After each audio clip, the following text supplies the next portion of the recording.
Home देखेंगे, home objective होता है, उसको अपन एक्विजिटिव भी कह सकते हैं। इसके बारे में भी हम ध्यान रखें कि ये भी लिविंग थिंग्स के लिए काम में लेते हैं अपन। स्ट्रक्चर हम ध्यान में रखेंगे कि ऑब्जेक्ट हो, बाद में अपन होम लगाएंगे और बाद में अपन सब्जेक्ट लगाएंगे। जैसे मैंने लिखा Ravan whom, Ram killed, was from Lanka. यहां देखिएगा सब्जेक्ट कौन है, राम है, उसने काम किया किल्ड का, किसको मारा, रावण को, तो रावण क्या हुआ, object. The lady whom you saw in the market was from Kanpur. तो यहां हम ध्यान देखेंगे, द लेडी आपका सब्जेक्ट हो गया, सॉरी ऑब्जेक्ट हो गया, यू आपका सब्जेक्ट हो गया, किसको देखा, उस औरत को देखा, तो औरत यहां पर ऑब्जेक्ट है, इसलिए हम क्या लगाएंगे, होम लगाएंगे। Mohan whom the PM rewarded was known for teaching. Look, subject who rewarded, PM whom, Mohan object. तो ये ध्यान रखें कि अगर ऑब्जेक्ट पहले है और सब्जेक्ट बाद में है तो होम का प्रयोग अपन करेंगे। वापस हम उसी बात पर ध्यान दें, note whom can be replaced by that. मैं या यूं कहूं कि दैट है वो सब्जेक्टिव का भी काम करता है और दैट ऑब्जेक्टिव का भी काम करता है। देखिए कैसे, जैसे मान लीजिए मैं लिखूं लता whom, या फिर मैं क्या लिखूं, that Garima met is a dancer. इस कंडीशन में मैं क्या कर सकता हूं, होम का भी प्रयोग कर सकता हूं और दैट का प्रयोग भी कर सकता हूं। लेकिन मुझे एक बात ध्यान में रखनी है, और बात ध्यान में ये रखनी है कि अगर नाउन और प्रोनाउन अगर ऑब्जेक्ट का काम कर रहा है तो और उसके बाद कोमा है तो आप केवल होम का यूज करें, उस कंडीशन में दैट का यूज नहीं करेंगे। For example Lalit, Lalita whom Sagar gave a pen is missing, is missing। Look, Sagar आपका सब्जेक्ट हो गया, गेव वर्ब हो गया, ए पेन ऑब्जेक्ट हो गया, किसको पेन दिया भाई उसने, ललिता को दिया, तो ललिता ऑब्जेक्ट है, लेकिन कोमा है इसलिए हम होम का यूज करेंगे ना कि दैट का। तो यहाँ पर दो थियरी बन गई है। थियरी फर्स्ट कि अगर ऑब्जेक्ट के बाद कोमा है तो अपन किसका प्रयोग करेंगे, होम का। और अगर अपने पास डस्टर कहाँ गई, अगर हमारे पास में ऑब्जेक्ट नहीं है और सिर्फ सब्जेक्ट है और वर्ब है तब हु का प्रयोग करेंगे। लेकिन हमें यहाँ भी ये भी ध्यान रखना है कि अगर ऑब्जेक्ट है और उसके बाद में कोमा नहीं है तो उस कंडीशन में हम whom और that का दोनों का इस्तेमाल कर सकते हैं। नेक्स्ट चीज अपन पढ़ने वाले हैं, एक अच्छा रिलेटिव प्रोनाउन हम डिस्कस करने वाले हैं। देखिए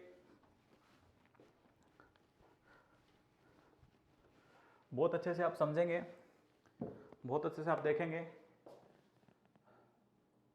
विच, मैं आपको इसके बारे में बता दूं कि ये सब्जेक्टिव और ऑब्जेक्टिव दोनों ही होंगी। एक बात, दूसरी ये केवल नॉन लिविंग थिंग्स के लिए आती हैं। नंबर थर्ड, देखिए स्ट्रक्चर क्या रहेगा कि यहां पर आप नाउन या प्रोनाउन आपका हो सकता है, प्लस में विच लगा दीजिए, आगे सेंटेंस बनेगा। पहले मैं आपको समझा देता हूं, give me the book last day. इसमें आप नोट करिए द बुक निर्जीव है, थिंग है, आई आपका सब्जेक्ट हो गया, give me the book which I gave you last day. यहां पर आप किसका इस्तेमाल करेंगे, विच का यूज करेंगे। मुझे वो पुस्तक दीजिए जो मैंने आपको पिछले दिन दी थी। यहां आप ध्यान रखिए कि द बुक यहां पर आपका क्या है, ऑब्जेक्ट है। तो यहाँ विच किसके लिए है, ऑब्जेक्ट के लिए आया है। The phone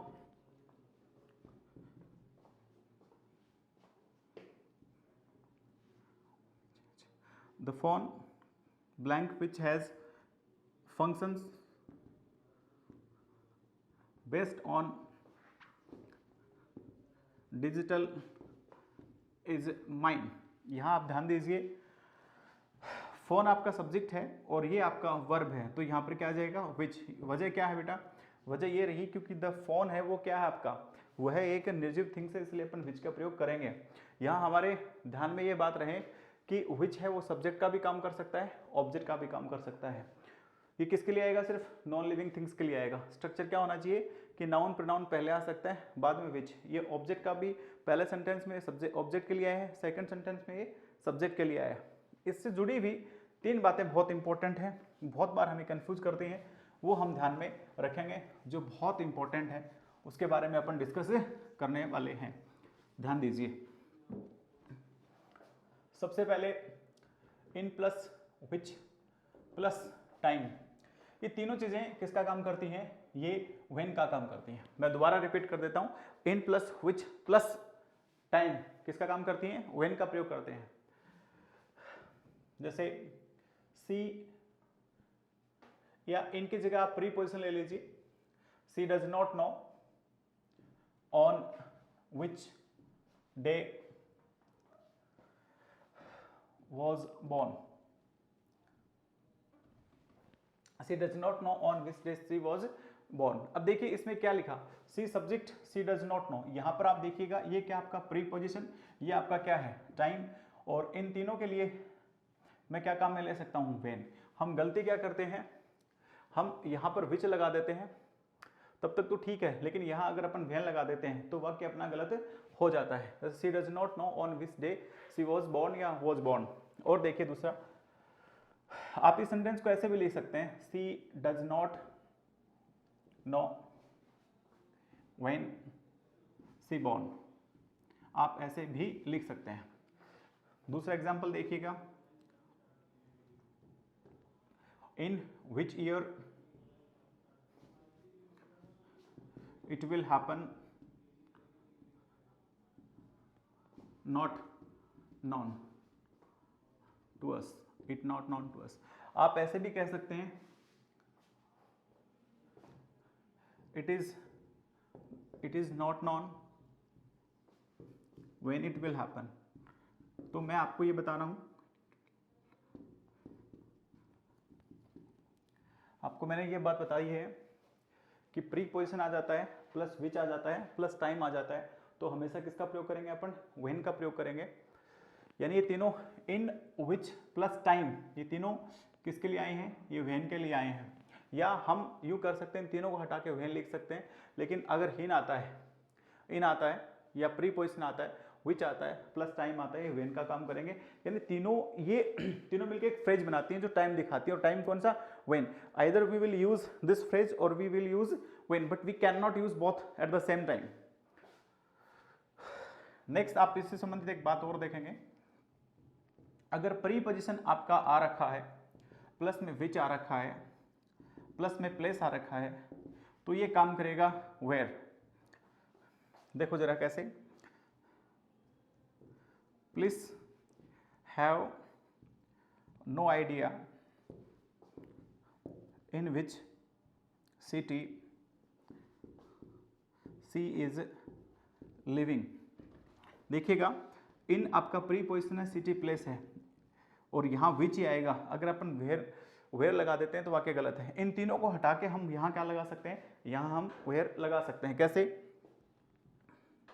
police have no idea where she is living. अगला देखो,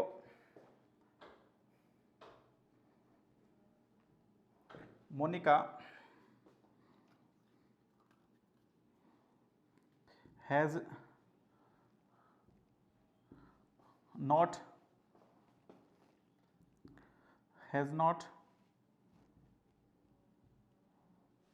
known to the matter has not known to the matter and the book. C has no idea on which place C kept the book. C kept the book. यहां ध्यान दीजिएगा, on plus place, तो on plus place आ रखे हैं, ये यहाँ पर विच आएगा और इन तीनों फ्रेज के लिए अपन किसका प्रयोग कर सकते हैं, वेयर का प्रयोग कर सकते हैं। तो पहली बात आपके क्या दिमाग में रहनी चाहिए कि preposition plus which plus time, तो वो काम करेगा व्हेन का। और अगर डस्टर भाई कहाँ गया, और अगर मान लीजिए कि प्रीपोजिशन है और उसके बाद में विच है और बाद में प्लेस है, तो वो काम करेगा वेयर का। ठीक इसी प्रकार से एक और चीज है जो अभी मैं आपके साथ डिस्कस करने वाला हूं।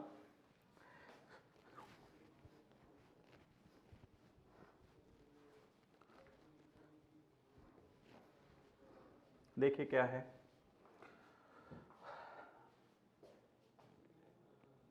फोर आ जाता है प्लस विच आ जाता है प्लस रीजन आ जाता है, तो हम यहां पर ये काम करेगा वाई का। देखिए कैसे, नो वन नोज, कोई नहीं जानता, फॉर विच रीजन, किस वजह से, ही स्लेप्ट रोहित, कोई नहीं जानता कि उसने रोहित को थप्पड़ क्यों मारा।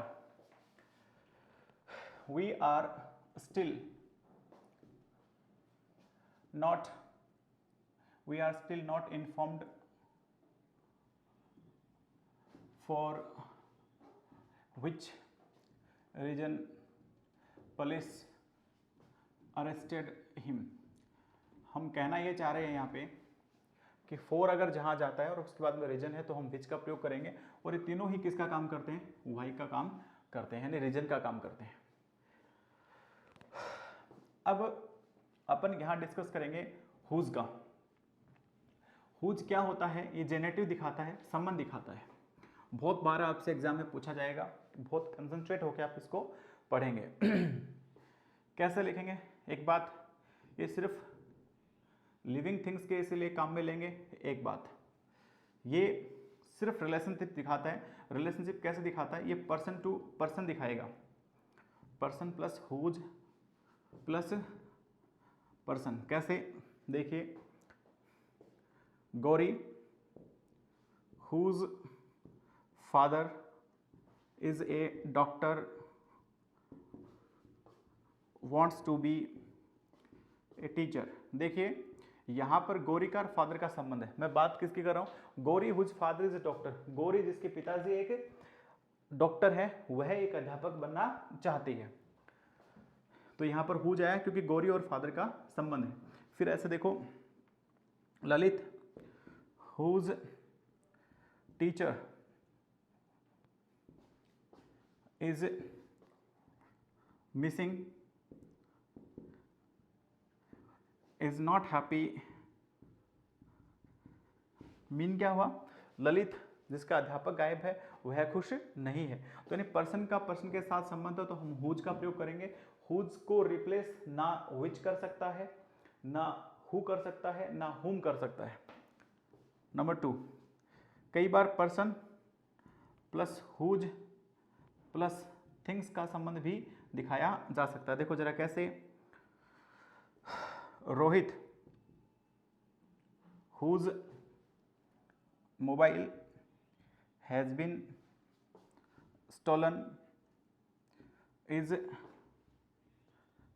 क्राइम। देखिए क्या लिखा, रोहित मोबाइल, तो रोहित का संबंध किससे हुआ, मोबाइल। रोहित जिसका मोबाइल चुरा लिया गया है, रो रहा है। तो यहां पर संबंध किसका हुआ, रोहित और मोबाइल का, जबकि रोहित आदमी है यानी पर्सन है और मोबाइल क्या है, थिंग है। और देखिए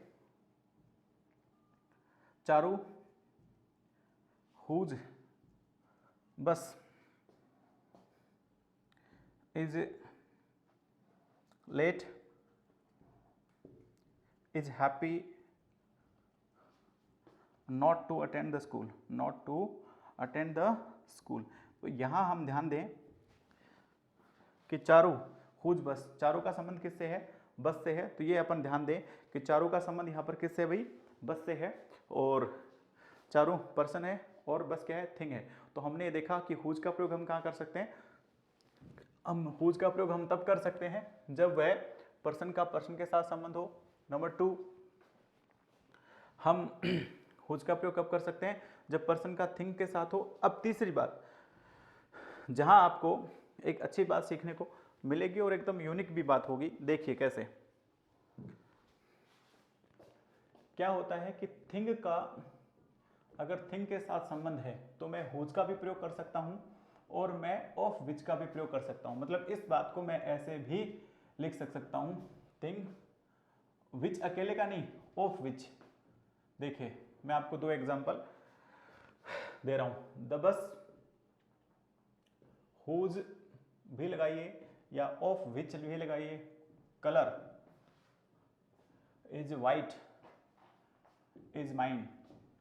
कहना ये चाह रहा है कि बस जिसका रंग सफेद है वो गाड़ी मेरी है, वो बस मेरी है। तो यहाँ पर मैं हुज का भी प्रयोग कर सकता हूँ और विच का भी प्रयोग कर सकता हूँ। यानी थिंग का थिंग के साथ संबंध है तो मैं ऑफ विच का भी प्रयोग कर सकता हूँ और हुज का प्रयोग भी कर सकता हूँ। देखिए, the book whose pages are white is always good to write. तो यहाँ आप देखिएगा द बुक और पेजेस दोनों निर्जीव चीजें हैं और उनके लिए अपन किसका प्रयोग कर सकते हैं? हुज का। और इन दोनों के लिए अपन किसका प्रयोग कर सकते हैं? ऑफ विच का यूज कर सकते हैं। तो विच के बारे में आपको क्या दिमाग में रखना है कि विच हमेशा क्या होती है? एक निर्जीव वस्तु होती है। उसके लिए अपन काम में ले सकते हैं in plus which plus time is equal to, या preposition plus which plus time is equal to when, और preposition plus which plus place is equal to where, for plus which plus reason is equal to why. ठीक उसी प्रकार से watch को अपन 3 तरीके से काम में ले सकते हैं, person to person one thing, person to things. Number 3rd बात जो है अपनी वो रहेगी थिंग्स का थिंग्स के साथ। यहाँ हमें ये ध्यान रखना है कि थिंग्स के साथ जब अपन विच का यूज करते हैं तो ऑफ विच हम लगाएंगे और हम उसके स्थान पर हुज का प्रयोग भी कर सकते हैं। अपन इसको रिमूव कर देते हैं। फिर अपन एक और पॉइंट डिस्कस करने वाले हैं जो बहुत इंपॉर्टेंट है, बहुत बार हमसे पूछा जाता है, बहुत बार हम डिस्कस भी करते हैं। देखिए, that as a relative pronoun मैं आपके बारे में इसके बारे में डिस्कस करूंगा। पहली बात जो आपको दिमाग में रखनी है वो ये है कि that can be used as subject object for both living and non living things. याद रखिएगा, यानी दैट जो है वो क्या हो सकता है? लिविंग और नॉन लिविंग थिंग्स दोनों के लिए काम में लिया जा सकता है। कैसे? देखिए, पहले लिखता हूं Anamika that lives in Kanpur is from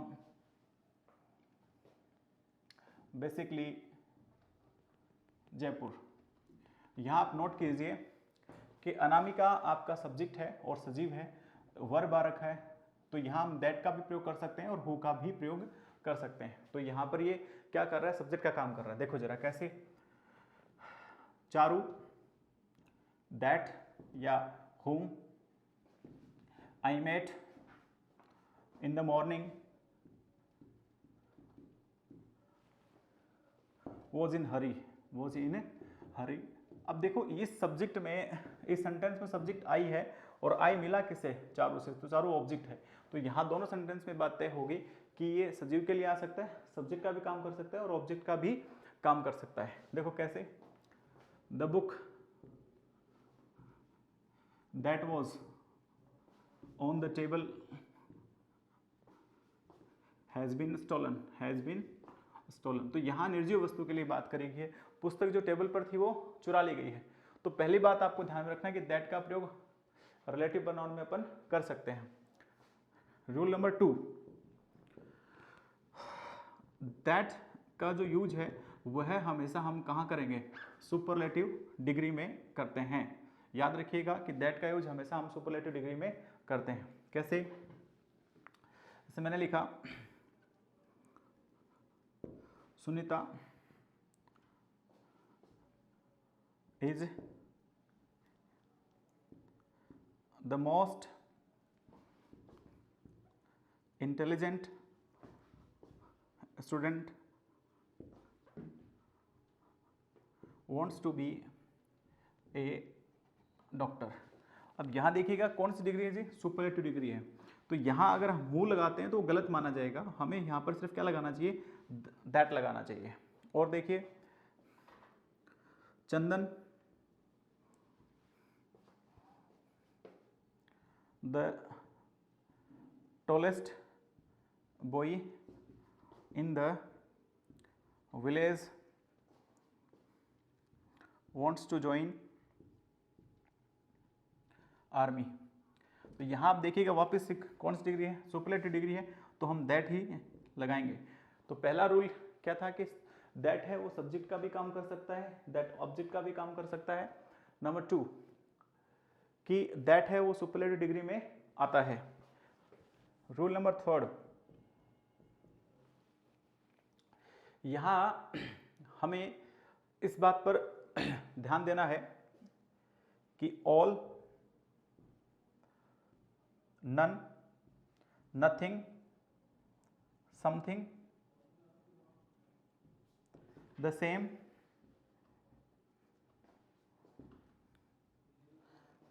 the only plus that आएगा। मैं इसके एग्जाम्पल आपके साथ अभी डिस्क्राइब करने वाला हूं। क्या क्या बोला मैंने, all, none, nothing, something, the same, the only, इनके साथ हमेशा क्या आएगा, दैट आएगा। देखिए भाई कैसे आएगा, एक बहुत बेसिक सी कहावत है, आपने बहुत बार उसको सुना भी होगा, all that glitters is not gold. हर चमकने वाली चीज सोना नहीं होता। तो यहां पर क्या आया, ऑल आया, और ऑल की वजह से ही हम क्या कर पाए, यहां पर अपन दैट का प्रयोग कर पाए। अब अपन और देखेंगे,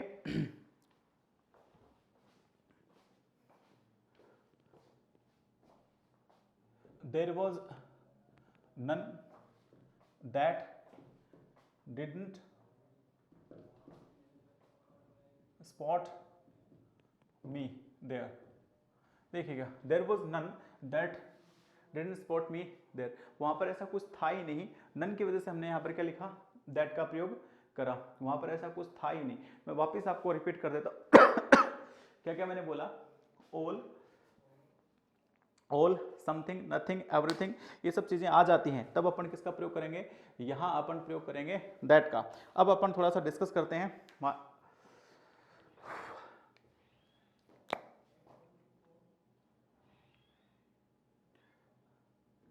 there is nothing that troubles me, ऐसा कुछ है ही नहीं जो मुझे परेशान करता हो। अब अपन इसके बारे में एक और थर्ड रूल इसके बारे में देखेंगे अपन, दैट के बारे में। देखिए कैसे, अगर यहां कोई पर्सन है, ठीक है, प्लस में एंड है, और जो सेकंड हमारा कंपाउंड नाउन है उसमें एनिमल है, या फिर यहां पर कोई नॉन लिविंग थिंग्स है, तो यहां हमें दैट का ही यूज करना है, ना कि किसी और चीज का। देखो कैसे, रोहित एंड हिज काउ। अब यहां हमें अगर यहां हु दे देते हैं तो ये गलत है, यहां हमें सिर्फ दैट को सही मानना है। Rohit and his cow that I saw in the market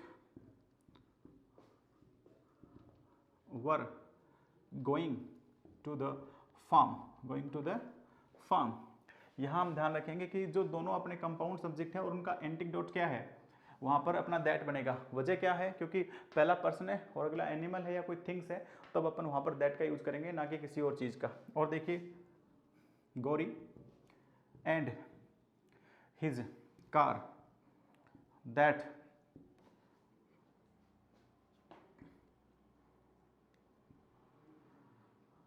were kidnapped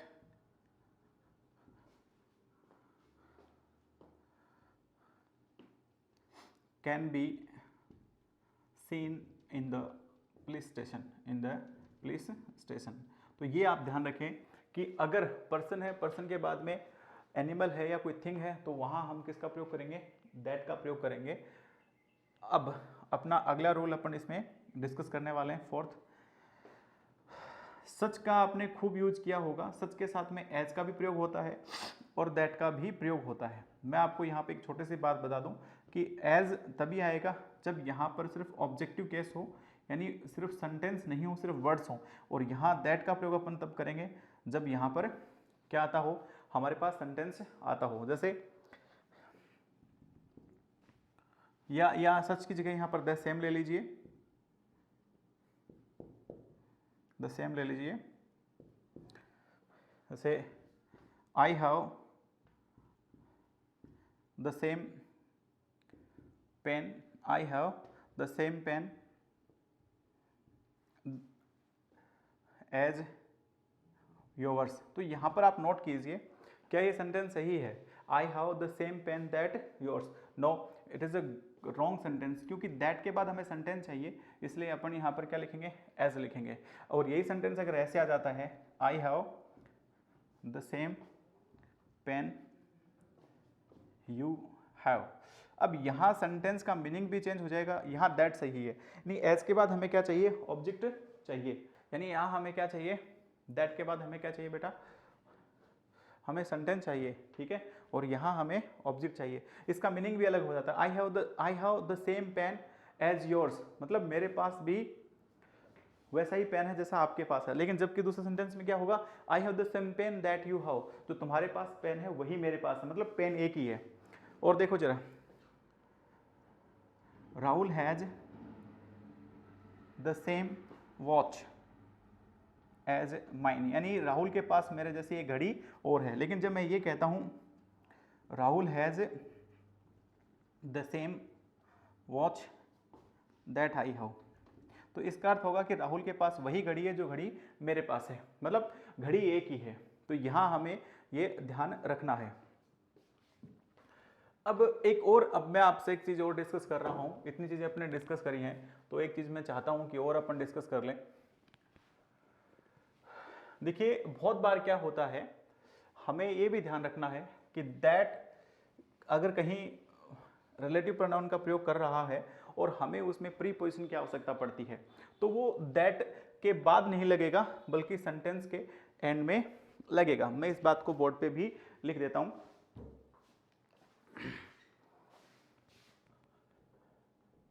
don't use preposition before that, if needed use it at the end। आखिर में हमें काम में लेना है। देखिए ऐसे आ जाए, I know the hotel she lives in. अब यहां आप नोट कीजिए, जब आपसे ये सेंटेंस इंप्रूवमेंट या गैप ऑफ फिलिंग भरवाएगा तो आपको ध्यान में क्या रखना है, इन ध्यान रखना है। इन यहाँ पर किसके लिए आ रखा है, प्लेस के लिए आ रखा है। तो हमें यहाँ पर बिना सोचे समझे क्या कर देना है, यहाँ पर दैट का यूज कर देना है। I know the hotel that she lives in, याद रखिएगा यहाँ दैट करेक्ट सेंटेंस रहेगा। I know the hotel the she lives in, मतलब मैं उस होटल को जानता हूं जहां वो रह रही है। Tell me the topic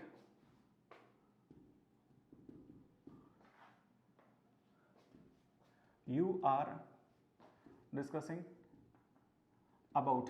look at the sentence, about यहाँ पर क्या है, आपका प्रीपोजिशन है, तो यहाँ पर टॉपिक आ रखा है, तो यहाँ हम क्या भर देंगे, दैट करेंगे सेंटेंस में। क्या करेंगे जी, दैट करेंगे। तो ये ध्यान रखें। तो दैट एक अच्छा खासा सेंटेंस था, मैंने काफ़ी इसके बारे में डिस्कस भी किया कि दैट रिलेटिव प्रोनाउन का प्रयोग करता है। वन थिंग दैट सजीव निर्जीव सब्जेक्टिव ऑब्जेक्टिव के लिए भी काम में लिया जा सकता है। दैट के बारे में मैंने आपको बताया कि ऑल नथिंग ओनली सब चीज़ों के लिए अपन किसका प्रयोग कर सकते हैं, दैट का। एक चीज़ें और अपन ध्यान में रखेंगे, विच और वॉट एज ए इंटरोगेटिव के रूप में काम में लिए गए हैं और हमें आवश्यकता पड़ती है तो दैट का यूज कीजिए। जैसे मैं बोलूं what is that, you can't explain,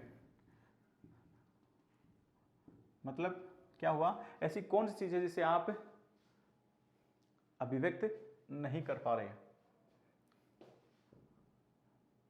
which is the point, which is the point that troubles you, ऐसा कौन सा बिंदु है जो आपको परेशान करता है। तो याद रखिएगा कि विच व्हाट अगर दोनों ही इंट्रोगेटिव के रूप में है तो आप उनके साथ में रिलेटिव प्रोनाउन की आवश्यकता पड़ती है तो हम दैट का यूज करेंगे।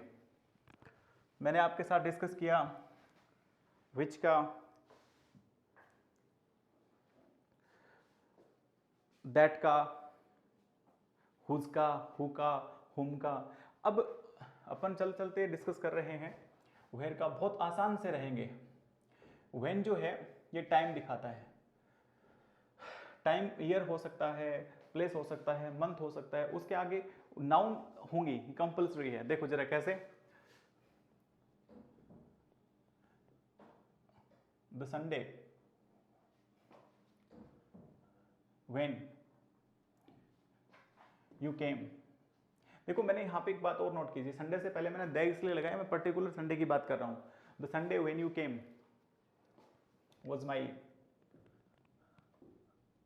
बर्थडे, यानी जिस रविवार को तुम आए थे ना वो रविवार मेरा जन्मदिन था। I am talking about particular day. तो यहां पर देखो क्या है, व्हेन, यानी संडे क्या है, टाइम। द नाइट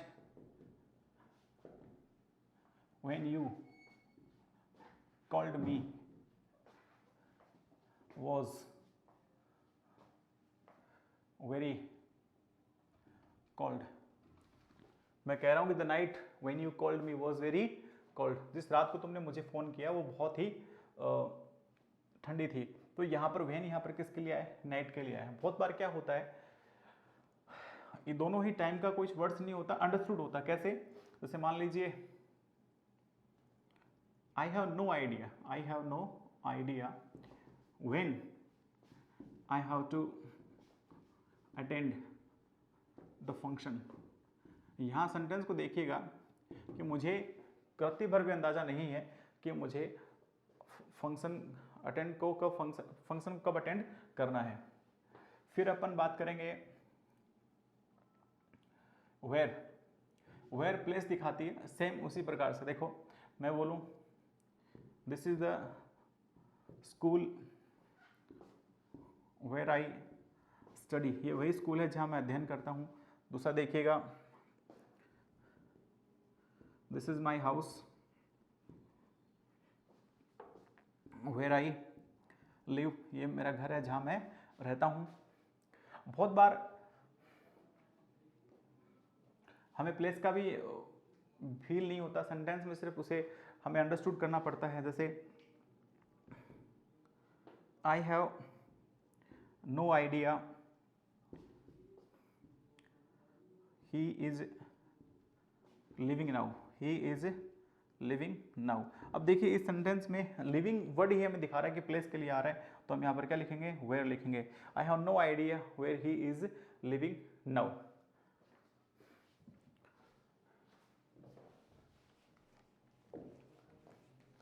ठीक है, अपन अब बात करेंगे वॉट की। वे अब अगला अपना कंजक्शन है वॉट। वॉट का मतलब होता है जो कुछ। एक बात तो आप ध्यान में रखिए कि अगर वर्ब की फर्स्ट फॉर्म से अगर कोई सेंटेंस है तो संभावना ये रहेगी कि हम वॉट का यूज करें। कैसे, tell me what he said, मुझे बताइए कि उसने क्या कहा। ठीक है, गिव हिम, दे दीजिए, व्हाट ही डिमांड्स, जो वो मांग रहा है।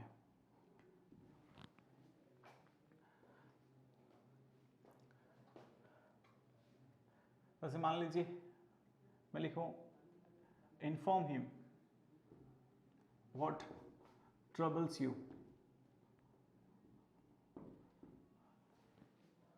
व्हाट ट्रबल्स यू, ये। फिर अपना एक ले लीजिए हाउ, हाउ यहाँ पर किस प्रकार से,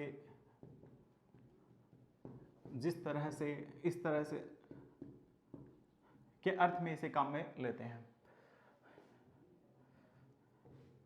it was always inspiring, how you overcome the troubles, ये हमेशा प्रेरित करने वाला था कि किस प्रकार से आप अपनी चुनौतियों पर विजय हासिल करिए। एक और देखिए, explain how you solve such troubles.